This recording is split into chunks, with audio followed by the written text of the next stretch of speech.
Good बच्चों, आज class 8 का ग्रामीण क्षेत्र पर शासन चलाना और यह हिस्ट्री विषय है। देखते हैं महत्वपूर्ण तथ्य क्या है। क्या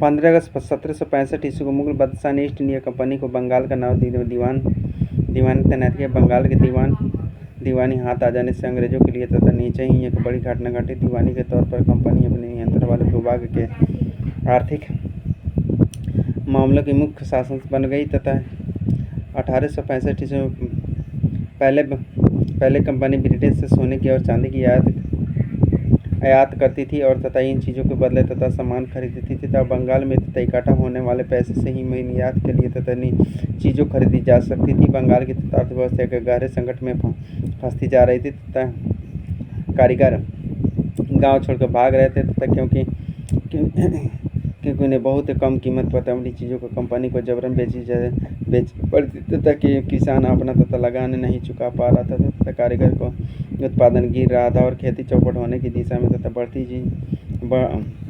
रही थी। अगला है कि कुछ निम्नलिखित प्रश्न उत्तर है। देखो प्रश्न उत्तर अभ्यास। प्रश्न उत्तर रैयत।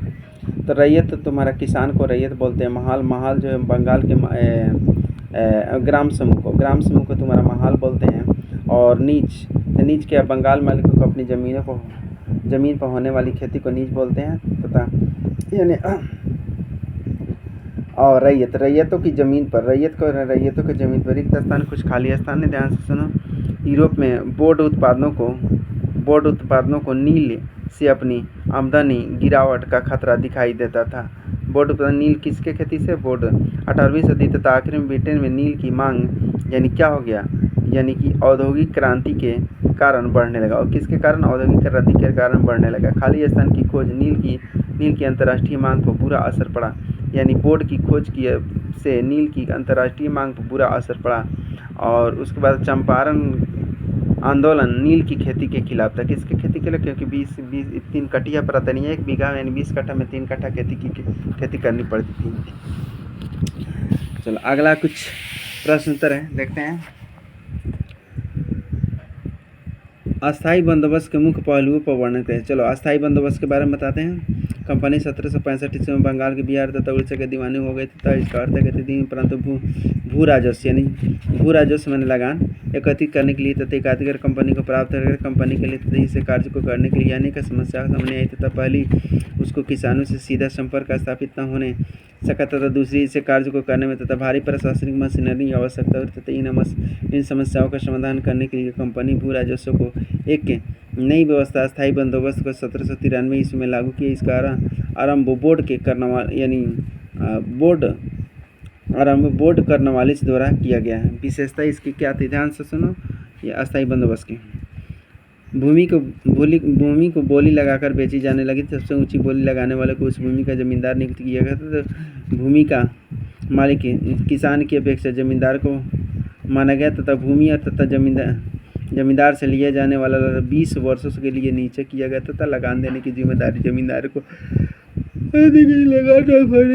वाले जमींदारों के लिए उनकी भूमि नीलाम करने तथा जेल का प्रावधान रखा गया तथा लगान हमेशा फसल शुरू होने से पहले दिया जाने आवश्यक तथा इसकी व्यवस्था को तथा बंगाली बिहार तथा उड़ीसा में लागू किया गया। अब लाभ क्या है? ध्यान से सुनो। इस व्यवस्था के नए जमींदारों का वर्ग उदय हुआ तथा शहरों में तथा इस वर्ग ने इस व्यवस्था को काफ़ी धन कमा रहा तथा अंग्रेजों इस व्यवस्था से लाभ प्राप्त हुआ तथा उन्हें बिना प्रशासनिक खर्चा के निश्चित ही समय पर निश्चित ही धन प्राप्त होता तथा अंग्रेजों को साल के आरंभ में धन प्राप्त होने से इसका तथा इस्तेमाल होने प्रशासनिक इस्तेमाल उन्होंने तथा अपना व्यापार बढ़ाने के लिए क्या करते थे?